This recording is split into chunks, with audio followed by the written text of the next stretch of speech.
Imagine this. A volatile Middle Eastern region already on the brink of collapse. Bombed out buildings, humanitarian crises, and a population struggling to survive.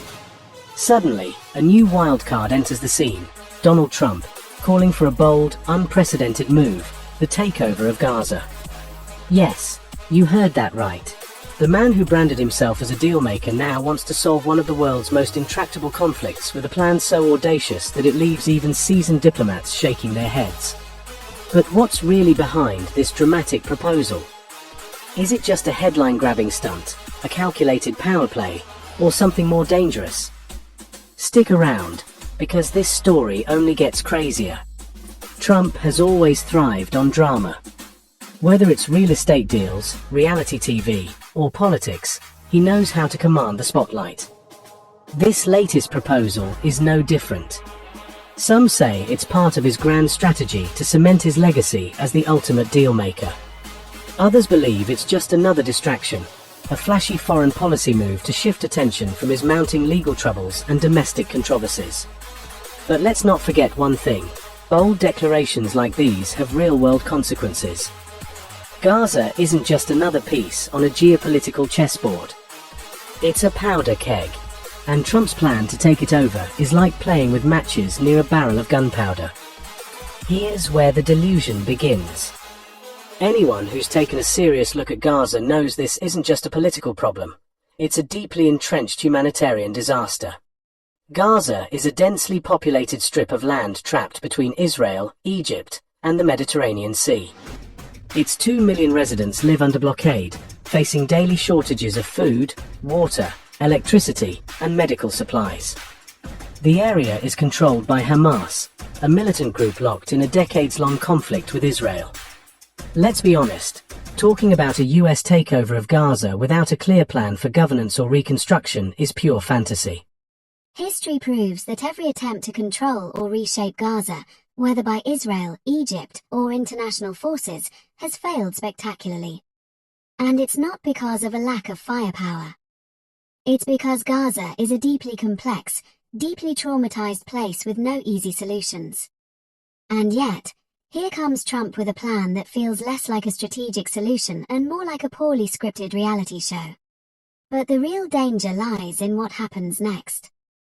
Imagine for a moment that this plan were taken seriously. What would it actually mean? First, it would spark an immediate conflict. Hamas would see any foreign intervention as an act of war, and they wouldn't be the only ones. The entire region, already teetering on the edge, would likely erupt in violence. Iran would seize the opportunity to stoke the flames, while radical groups would use the chaos to recruit more followers. Even countries like Egypt and Turkey, who've tried to keep a lid on the Gaza crisis, would be dragged into the conflict. The ripple effects would reach far beyond the Middle East. Anti-US sentiment would skyrocket, potentially triggering terrorist attacks and destabilizing America's relationships with its allies. And let's not forget the cost, both in human lives and US resources. This wouldn't just be a military campaign. It would be a long, bloody occupation. What's really behind Trump's plan? So, what's the real motivation here? There are a few theories. Some believe this is just another chapter in Trump's personal quest for legacy. He wants to be remembered as the man who solved the unsolvable. Others see it as a cynical move to strengthen ties with Israeli hardliners or distract from his political troubles.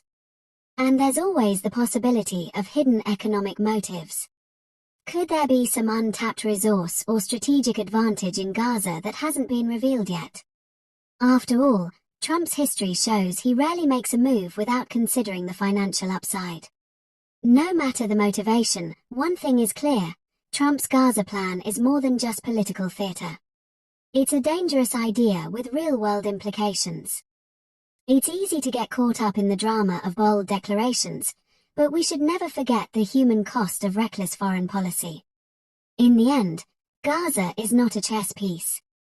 It's a place filled with real people who've suffered enough. And any plan for its future should be approached with caution, compassion, and a deep understanding of the complexities on the ground, not as a publicity stunt. Thanks for watching. If you found this story eye-opening, hit that like button, share it, and subscribe for more deep dives into the stories shaping our world. Stay curious, stay critical, and I'll see you next time.